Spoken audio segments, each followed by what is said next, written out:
Answer ಸಬ್ಟ್ರಾಕ್ಷನಿಂದ ಬರುತ್ತೆ. Same example ಇದೇ ಇರುತ್ತೆ. ಇದರಿಂದ ನೋಡೋಣ ಇರಿ. ಈಗ ಇದು ಮೇಲೆ ಬರುತ್ತೆ ಅಂದರೆ 11 ಆಗುತ್ತೆ. 1ನ ಇಲ್ಲಿ ಬರ್ಕೊಳ್ಳೋದು ಬದಲಿ ಇಲ್ಲಿ ಬರ್ಕೊಳ್ಳೋಣ. 1 ಬರ್ಕೊಂಡ್ವಾ. ಒಂದು ನಿಮಿಷ, ಇನ್ನೊಂದು ಸ್ವಲ್ಪ ದಪ್ಪ ಇರಲಿ. 1 ಬರ್ಕೊಂಡ್ವಾ.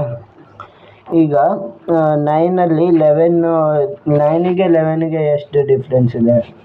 9 + 2 11 ಆಗುತ್ತಲ್ಲ, 2 ಬರೀರಿ ಇಲ್ಲಿ. ಈಗ ಇದು 8 + 1 ಎಷ್ಟಾಯಿತು? 8 + 1 ಎಷ್ಟಾಯಿತು? 9 ಆಯಿತು. ಈಗ ಇದು 9 ದೊಡ್ಡ ಸಂಖ್ಯೆ ಇದ್ದರೆ ಸಣ್ಣ ಸಂಖ್ಯೆನ ಮೈನಸ್ ಮಾಡೋಕ್ಕಾಗಲ್ವಲ್ಲ. ಈಗ 4ಅಲ್ಲಿ 2 ಇಲ್ಲ 3 1 ಇದನ್ನೇ ಮೈನಸ್ ಮಾಡೋಕ್ಕಾಗುತ್ತೆ, ಇಲ್ಲ ಬಾರೋ ತೊಗೋಬೇಕಾಗುತ್ತೆ. ಈಗ ಬಾರೋ ತೊಗೊಳೋದಿಲ್ವಲ್ಲ, ಅದಕ್ಕೆ ಈಗ ಇವೆರಡನ್ನೂ ಆ್ಯಡ್ ಮಾಡಿ ಇದು 2 ಇಂತ ಇದು ಮಾಡೋಕ್ಕಾಗಲ್ಲ, ಅದು 12 ಆಗುತ್ತೆ. ಈ 1ನ ಇಲ್ಲಿ ಕೆಳಗೆ ಬರೆಯೋದು, 3 ಕೆಳಗೆ. ಈಗ 8 + 1 9 ಆಯಿತಾ? 9 + 2 9 12 ಆಗೋಕ್ಕೆ ಎಷ್ಟು ಬೇಕು? 3 ಬೇಕು. 3 ಬರೀ. ಈಗ 3 + 1 ಎಷ್ಟಾಯಿತು? 4 ಆಯಿತು.